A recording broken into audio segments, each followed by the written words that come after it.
92.7 big FM पर आप सुन रहे हैं यादों का idiot box with Nilesh Mishra season 4। कहानियां जिनमें आप मिलते हैं खुद से। दोस्तों, मैं आपको सुनाने जा रहा हूं अपनी मंडली के सदस्य मृत्युंजय सिंह की लिखी कहानी मन भर रूठना। नाश्ते की मेज पे नाश्ता रखा था जिसे चीकू लगातार घूर रहा था। उसकी माँ 2 बार उसको नाश्ता खत्म करने को कह चुकी थी। एक बार जब वो नाश्ता लेके चीकू के पास आई थी और दूसरी बार जब उसकी माँ को लगा था कि चीकू नाश्ता खत्म कर चुका होगा तब। लेकिन चीकू पहली बार नाश्ता रखे जाने से लेके दूसरी बार रखे जाने तक वैसे ही दूध के ग्लास और पराठे को घूर रहा था। इस बीच दूध के ग्लास पे रेंगती एक चींटी की तरफ चीकू का ध्यान गया। रेंगते हुए वो ग्लास के मुहाने की तरफ जा रही थी। चीकू नहीं चाहता था कि उसके गुस्सा होने और उसके रूठने में उसका कोई और भी साझेदार बने।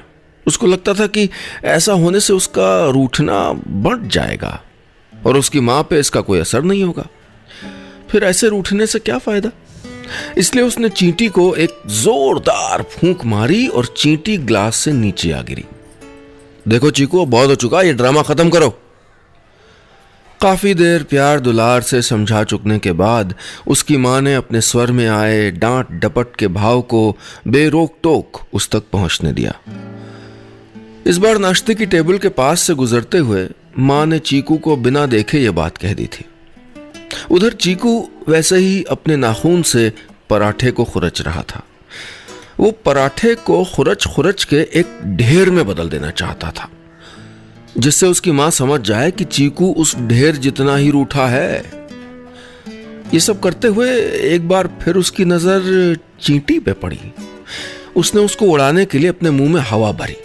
चींटी कुछ दूर जाके रुक गई, जैसे वो पलट के कहना चाहती हो, इस बार मैं तुम्हारे दूध के ग्लास में नहीं अपने रास्ते जा रही हूं। और वो रेंगते हुए आगे बढ़ गई। चीकू ने अपने मुंह में भरी हुई हवा को वापस हवा में छोड़ दिया। अभी कुछ दिन पहले भी चीकू रूठा था। उसके पास हर बात हर चीज के लिए एक रूठना था। सुबह जल्दी ना उठने के लिए, दूध में से मलाई कम करने के लिए, देर तक खेलने के लिए, हर बार सिर्फ कहानी की किताब पढ़ने के लिए और भी बहुत सी बातों के लिए। इस बार का उसका रूठना एक कांच के नकली एक्वेरियम के लिए था जिसमें लाल और पीली मछलियां हों। इसके लिए उसका रूठना सुबह शुरू हो गया था और दोपहर तक उसके पापा ने उसको एक खूबसूरत एक्वेरियम ला भी दिया था। बड़ा खूबसूरत था वो एक्वेरियम, जिसके पानी में तैरती ढेर सारी सुनहरी मछलियां थीं। उसमें बस एक ही कमी रह गई थी कि उसमें सिर्फ पीली ही मछलियां थीं। लाल की जगह भी पीली मछलियों ने घेर ली थी। वो जब भी लाल मछलियां देखने के लिए एक्वेरियम के पास अपनी आंखें ले जाता, सारी मछलियां पीली हो जाती। आज चीकू का रूठना उन्हीं लाल मछलियों के लिए था। 92.7 बिग एफएम पर आप सुन रहे हैं यादों का idiot box with Nilesh Mishra season 4। कहानियां जिनमें आप मिलते हैं खुद से। दोस्तों, मैं आपको सुना रहा हूं अपनी मंडली के सदस्य मृत्युंजय सिंह की लिखी कहानी मन भर रूठना। इस कहानी में अब तक आपने सुना, चीकू की मां जब उसको नाश्ता करने के लिए कहती है तो वो मना कर देता है क्योंकि उसके पापा ने उसको जो एक्वेरियम दिया था उसमें सिर्फ पीली मछलियां ही थीं, लाल नहीं। चीकू रूठ गया है तो क्या चीकू को फिर से उसके पापा दूसरा एक्वेरियम लाके देंगे? सुनते हैं आगे। समय के साथ साथ चीकू के रूठने में भी बहुत बदलाव आ गया है। अभी कुछ महीने पहले की ही बात है। उस दिन चीकू जब स्कूल से घर आया तो घर आते ही अपना स्कूल का बैग पटक के खेलने भाग रहा था, लेकिन बेचारा चीकू अपने घर से बाहर निकल पाता कि उसकी मां ने उसको देख लिया। चीकू, चीकू कहां भागे जा रहे हो? अभी घर में ठीक से पैर भी नहीं दिया और फिर भाग रहे हो। पहले अपने स्कूल के कपड़े निकालो। उसकी मां थोड़ी रूखी आवाज में बोली, लेकिन रूखापन सिर्फ बात की ऊपरी सतह पर ही था, भीतर से बात कोमल ही थी। उसकी माँ की इस आवाज में एक सवाल भी था जो 8-9 साल के चीकू को भी समझ में आ गया था। वो कनखियों से अपनी माँ को देखता हुआ वहीं खड़ा हो गया। शायद वो अपनी माँ के चेहरे का भाव पढ़ने की कोशिश कर रहा हो। कुछ देर बाद फिर से जब वही बात चीकू तक पहुंची तो वो चुपचाप गर्दन झुकाए घर में चला गया। उधर उसकी माँ अपने काम में लग गई। इधर कुर्सी पे चीकू वैसे ही चुपचाप बैठे कनखियों से अपनी माँ को देख रहा था। शायद चीकू उस वक्त घर में अपनी कीमत आंकने की कोशिश कर रहा हो। कुछ देर बाद भी जब उसकी माँ ने चीकू को वैसे ही कुर्सी पे बैठे देखा तो इस बार उसकी माँ उसके कान खींचते हुए बोली, इससे पहले तुमसे 4 बार कह चुकी हूं, समझ नहीं आता। चीकू अपनी माँ की कही बात का कोई जवाब सोच ही रहा था कि उसकी माँ ने फिर से उसका कान खींचते हुए कहा, एक बार में समझ आता है कि नहीं। चीकू की माँ उसका जवाब सुने बिना ही रसोई की तरफ चली गई। इधर चीकू ने रोना शुरू कर दिया। वो रोते हुए थोड़ी थोड़ी देर में अपनी आंखें खोल के अपनी माँ को देख लेता। उसकी माँ जब रसोई से निकलकर उसकी तरफ आ रही होती तो उसकी रुलाई बंद हो जाती और माँ के वापस आते ही फिर से उसकी रुलाई शुरू। वो इस अभ्यास से ये जान गया था कि उसको कब और कितना रोना है। मतलब वो जानता था कि उसको रोता हुआ देख के यदि उसकी माँ अपने में ही कुछ बोल रही है तो माँ कम गुस्सा है और उसको अब दोबारा मार नहीं पड़ेगी, और माँ अगर एकदम गुमसुम है तो वो समझ जाता कि अभी फिर से उसकी पिटाई हो सकती है। इसीलिए अब चीकू ने यह नया तरीका खोज निकाला था। वो अपने आप को सुनाते हुए कहने लगा, मैं पराठा नहीं खाऊंगा, दूध भी नहीं पीऊंगा। फिर चीकू ने अपनी माँ को सुनाने के लिए कहा, लेकिन जब उसने फिर अपनी बात दोहराई तो इस बार ये एक चेतावनी थी। लेकिन उसकी माँ के पास चीकू की चेतावनी के अलावा भी बहुत काम थे, इसलिए वो उसकी चेतावनी को बिना सुने ही अपने काम में लगी रही। इधर चीकू पराठा और दूध का ग्लास टेबल पे छोड़ के घर से निकल गया। 92.7 बिग एफएम पर आप सुन रहे हैं यादों का edit box with Nilesh Mishra season 4, कहानियां जिनमें आप मिलते हैं खुद से। दोस्तों, मैं आपको सुना रहा हूं अपनी मंडली के सदस्य मृत्युंजय सिंह की लिखी कहानी मन भर रूठना। इस कहानी में अब तक आपने सुना, चीकू घर पे बात बात पे रूठ जाता है, कभी नाश्ता न करने के लिए, कभी होमवर्क न करने के लिए। आज उसी की वजह से उसकी माँ उसकी पिटाई कर देती है, जिससे गुस्सा होकर चीकू घर छोड़ के निकल जाता है। अपने घर से निकल के कहाँ जाता है चीकू और फिर क्या करता है, सुनते हैं आगे। घर से बाहर कदम रखते ही चीकू एक अद्भुत खुशी के रोमांच से भर गया। उसे लग रहा था जैसे उसने कोई बहुत बड़ी परीक्षा पास कर ली है और अब वो कुछ भी करने के लिए आजाद है। अब वो अपने मन से कुछ भी कर सकता है, कुछ भी खेले, कितना भी खेले है, कोई नहीं बोलेगा, कोई नहीं टोकेगा, शाम तक मन भर के खेलेगा। कोई बुलाने भी आएगा ना तो वापस नहीं जाएगा जब तक उसका खेलने से जी नहीं भर जाता। चीकू अपने मन में यही सब कल्पना करते हुए अपने घर की गली से खेल के मैदान की तरफ बढ़ने लगा। अभी चीकू अपने घर से कुछ दूर ही चला होगा कि उसको किसी के पीछे पीछे आने का आभास हुआ। उसने पीछे पलट के देखा, उसके पड़ोसी के यहाँ का कुत्ता मोती था। चीकू जब चलने लगा तो मोती भी दबे पांव उसके पीछे पीछे सरकने लगा, और जब चीकू पीछे पलट के देखता तो मोती खड़ा होकर अपनी दुम हिलाने लगता। वो बार बार अपने हाथों को नचा के मोती को भगाने की कोशिश करता, लेकिन मोती इसको अपने लिए लाड़ समझ के अपनी दुम हिलाने लगता। जैसे तैसे वो किसी तरह मोती से पीछा छुड़ा के आगे निकल गया। अगली गली में उसने देखा कि उसी की उम्र का एक लड़का अपने कंधे पे बैग लटकाए जा रहा है। उस लड़के को देख के चीकू को बड़ा संतोष हुआ। वो मन ही मन सोचने लगा कि भैया आज वो इन सब झमेलों से आजाद है। आज उसे न होमवर्क की चिंता थी, न पढ़ाई की, न बैग लटकाए कहीं आने जाने की। यही सब सोचते हुए वो खुले मैदान में निकल आया, वहां जहां उसी के उम्र के ढेर सारे बच्चे खेल रहे थे। वो उन खेलते हुए बच्चों के पास खड़े होकर उनको देखने लगा। कुछ देर बाद उन खेलते हुए बच्चों में से एक लड़के ने कहा, खेलेगा? चीकू ने कुछ सोचते हुए हाँ में अपनी गर्दन हिला दी। दाम देना पड़ेगा, देगा? उस लड़के ने चीकू के सामने खेलने की शर्त रखी। बच्चों को खेलने के लिए हमेशा एक ज्यादा साथी की दरकार रहती है। उन्हें लगता है खेल में जितने ज्यादा लोग होंगे खेल उतना बड़ा होता जाएगा। इसलिए बच्चों को अपने खेल के लिए किसी दाम देने वाले की हमेशा जरूरत रहती है। 2 बार दाम देना पड़ेगा। एक लड़की चीकू के पास आके बोली। चीकू पहली और दूसरी दोनों शर्तें मान के उन बच्चों के साथ खेल में शामिल हो गया।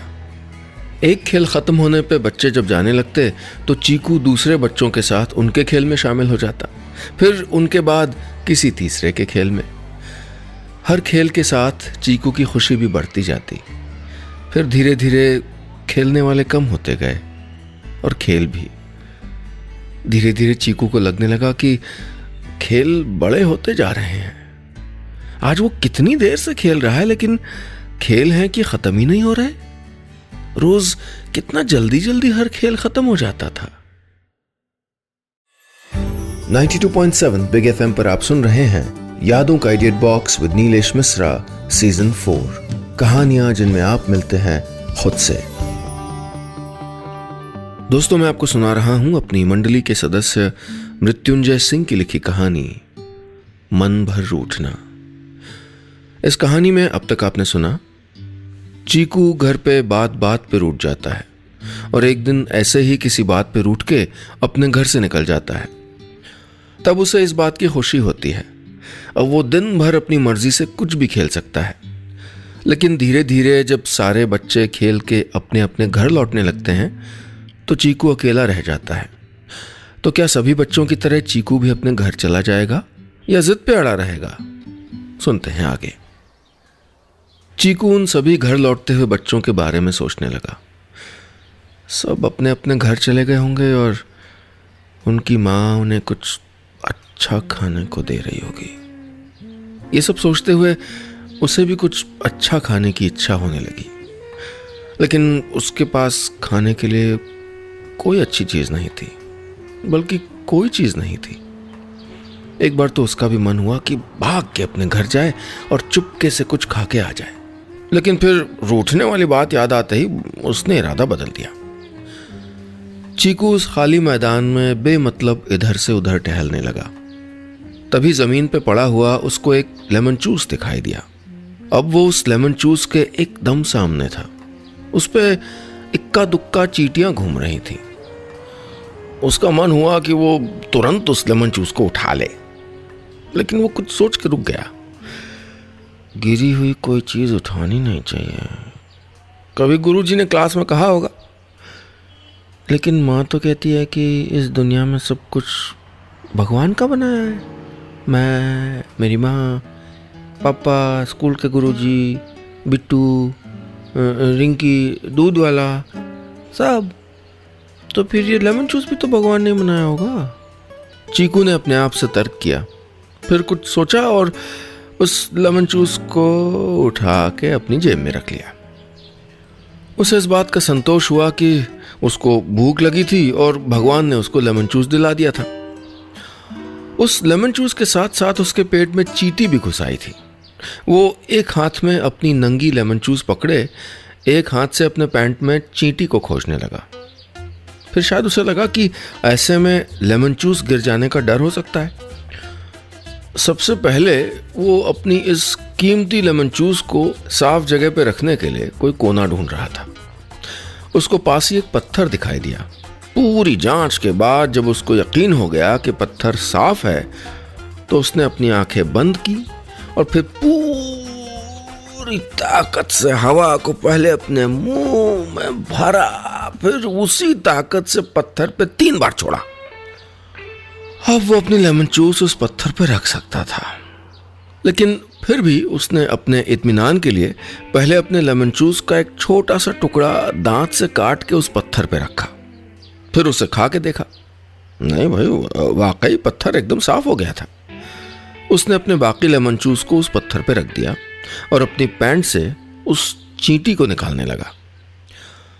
उस लेमन जूस को वो अधिक से अधिक देर तक चलाना चाहता था। जैसे घर में कोई चीज कम हो तो माँ जानती है कि उसको बहुत दिनों तक कैसे चलाना है। चीकू को भी ये किसी ने सिखाया नहीं था, लेकिन फिर भी वो जानता था। बहुत सारी बातें बहुत से लोगों को कभी नहीं सिखाई जाती, लेकिन लोग फिर भी जान जाते हैं। वो एक बार अपनी लेमन जूस को चाटता, फिर उसके स्वाद को तब तक मुंह में रखता जब तक उस पानी के स्वाद से उसका मुंह भर न जाए। वो इसी तरह अपनी लेमन जूस को खा रहा था। तभी उसकी नजर सामने से आ रहे एक अंकल पे पड़ी जो उसी के घर के पास रहते थे। उम्मीद की एक किरण जगी। 92.7 बिग एफएम पर आप सुन रहे हैं यादों का edit box with Nilesh Mishra season 4, कहानियां जिनमें आप मिलते हैं खुद से। दोस्तों, मैं आपको सुना रहा हूं अपनी मंडली के सदस्य मृत्युंजय सिंह की लिखी कहानी मन भर रूठना। इस कहानी में अब तक आपने सुना, एक दिन ऐसे ही किसी बात पे रूठ के चीकू अपने घर से निकल जाता है। तब उसको इस बात की खुशी होती है कि अब वो दिन भर अपनी मर्जी से कुछ भी खेल सकता है। फिर एक एक करके सब बच्चे अपने घर चले जाते हैं, लेकिन चीकू घर नहीं जाता। उसे कहीं गिरी हुई एक टॉफी मिलती है, उसको वो खा लेता है। तभी उसकी नजर एक अंकल पे पड़ती है जो उसी के पड़ोस में रहते हैं। क्या उन अंकल को चीकू की मां ने ही भेजा है जो वो चीकू को खोजने आए हैं? सुनते हैं आगे। जैसे जैसे वो अंकल चीकू की तरफ बढ़ रहे थे, वो अपने आप में ही सोचने लगा, जरूर मालूम चल गया होगा इनको कि मैं घर से रूठ के आया हूं। नहीं तो माँ ने अंकल को सब कुछ बता दिया होगा। नहीं भी मालूम होगा तो कहेंगे अब तक खेल रहे हो, घर नहीं जाना है क्यों? मैं भी कह दूंगा, माँ हमेशा मुझको डांटती है, कभी खुद से खेलने जाने को क्यों नहीं कहती, रोज रोज स्कूल भेज देती है। चीकू अपने मन में ही सब सवालों के जवाब याद कर चुका था। अब तो बस अंकल के सवाल का इंतजार था। लेकिन अंकल तो चीकू से कुछ भी नहीं बोले, बस उसे देख के मुस्कुरा के आगे चले गए। चीकू ने ऐसा तो बिल्कुल नहीं सोचा था। उसे कुछ समझ में नहीं आया। वो अपनी शंका मिटाने के लिए दौड़ के अंकल के पास गया और बोला, अंकल, माँ पूछ रही थी ना कि मैं कहाँ हूं? नहीं तो तुम्हारी माँ ने तो कुछ भी नहीं पूछा। वो उसी तरह चलते चलते बोले, नहीं अंकल, जरूर पूछा होगा, मैं माँ को बिना बताए खेलने आ गया था ना। उसकी बात में सवाल और जवाब दोनों था। वो एकटक अंकल को देखने लगा, फिर बोला, देखना अंकल, वो जरूर पूछेगी, आप बता देना। ठीक है, पूछेगी तो बता दूंगा, कह के अंकल आगे निकल गए।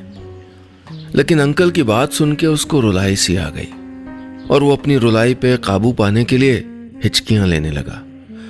उसको लगा कि उसकी माँ को उसकी कोई फिक्र नहीं है, उसकी कोई परवाह नहीं है। वो अपने होठों को दबा के रुलाई को रोकने लगा, फिर भी उसकी आंखों से आंसू बह निकले। माँ को मेरी कोई परवाह नहीं है।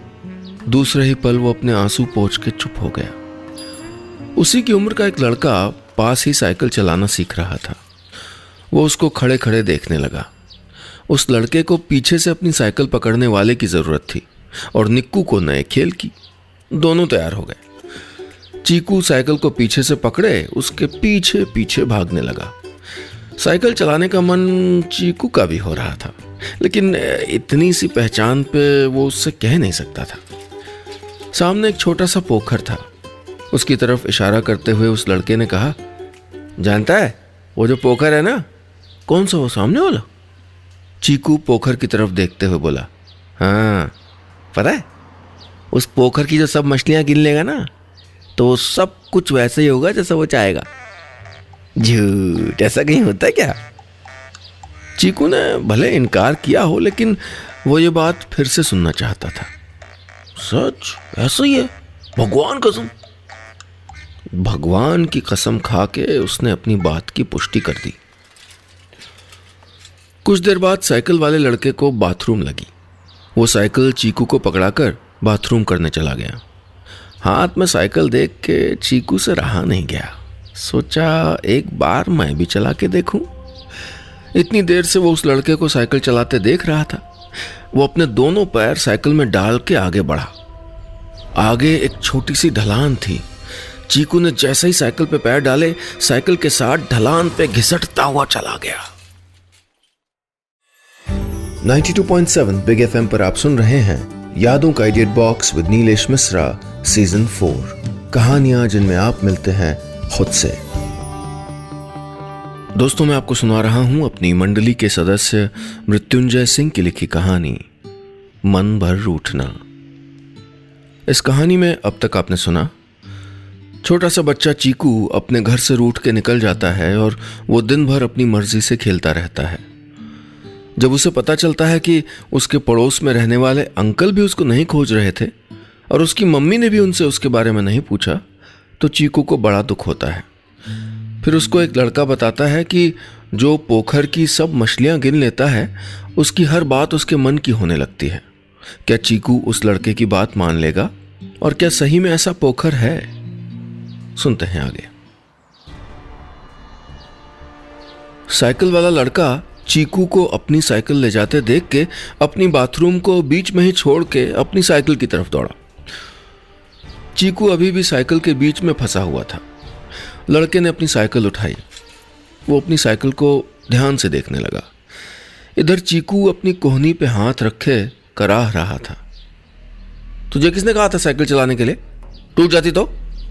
लड़का अपनी साइकिल को आगे पीछे से देखता हुआ बोला। और जो मैं इतनी देर से साइकिल पकड़ रहा था वो? चीकू धीरे से बोला। उस लड़के ने एक बार चीकू की तरफ देखा और फिर अपनी साइकिल घसीटता हुआ वहां से चला गया। चीकू ने फिर से अपनी कोहनी देखी। रगड़ के कारण उसकी कोहनी छिल गई थी। उसने अपनी कोहनी का खून पोंछा, पास ही खड़े एक पत्थर को भगवान समझ के उस पे लगा दिया। उसे लगा अब वो भी जल्दी ही साइकिल चलाना सीख जाएगा। चीकू ने जाते हुए उस साइकिल वाले लड़के को देखा। अब वो काफी दूर निकल गया था। आंखों की दूरबीन से भी वो धुंधला ही दिख रहा था। फिर उसे वो पोखर वाली बात याद आई। उसे अभी भी ये झूठ ही लग रहा था, लेकिन फिर भी उसका मन नहीं माना और वो पोखर की ओर चल पड़ा। मैदान के पास ही एक छोटा सा पोखर था। इसके अगल बगल झाड़ियां उगी थीं। वो पोखर के पानी को देखने लगा। सूरज धीरे धीरे नीचे सरक रहा था। उसकी पीली धूप पानी में चमक रही थी। इतने में पानी से बाहर एक मछली कूदी। ये देख के चीकू को बड़ी हैरानी हुई। अरे, क्या वो लड़का सच कह रहा था? इसमें तो सचमुच की मछलियां हैं। वो जिज्ञासा से पानी में ध्यान से देखने लगा। फिर एक मछली पानी के ऊपर कूदी, फिर एक और। अब चीकू सच में पोखर की मछलियों को गिनने लगा। हर गिनती के साथ उसकी खुशी बढ़ती जाती। फिर एक समय के बाद उसकी गिनती 50 के ऊपर पहुंच गई थी। अब वो धीरे धीरे थकने लगा था। वो पोखर के एक कोने की मछलियों की गिनती करके जब दूसरे कोने पे पहुंचता, तब तक फिर से गिनती किए हुए कोने में कोई मछली फुदक जाती। इस तरह बार बार उसकी गिनती गड़बड़ा जा रही थी और वो फिर शुरू से गिनने लगता। बार बार मछलियों की गिनती ने उसको थका दिया था, लेकिन मछलियां थीं कि खत्म ही नहीं होती। चीकू को मछलियों पे गुस्सा आने लगा। भूख प्यास ने उसको बुरी तरह थका दिया था। वो पत्थर उठा के पानी में फेंकने लगा। पत्थर फेंकते फेंकते कब वहीं जमीन पे गिर गया, उसे भी नहीं मालूम। जब उसकी आंख खुली तो वो अपनी मां की गोद में था। उसके पापा वहीं बैठे थे। उसकी मां उसको गोद में लिए खाना खिला रही थी। चीकू अपने मन में सोचने लगा, मां कितनी अच्छी है, वो सब जानती है। अब मैं मां से कभी नहीं रूठूंगा। वो दूध पीने को कहेगी तब भी नहीं, होमवर्क करने को कहेगी तब भी नहीं, मेरे बाल बिगाड़ेगी तब भी नहीं। चीकू ये सोचते सोचते अपनी मां की गोद में ही सो गया। बस इतनी सी थी ये कहानी। और दोस्तों, कहीं जाइएगा नहीं, क्योंकि कहानियों का सिलसिला अभी जारी रहेगा।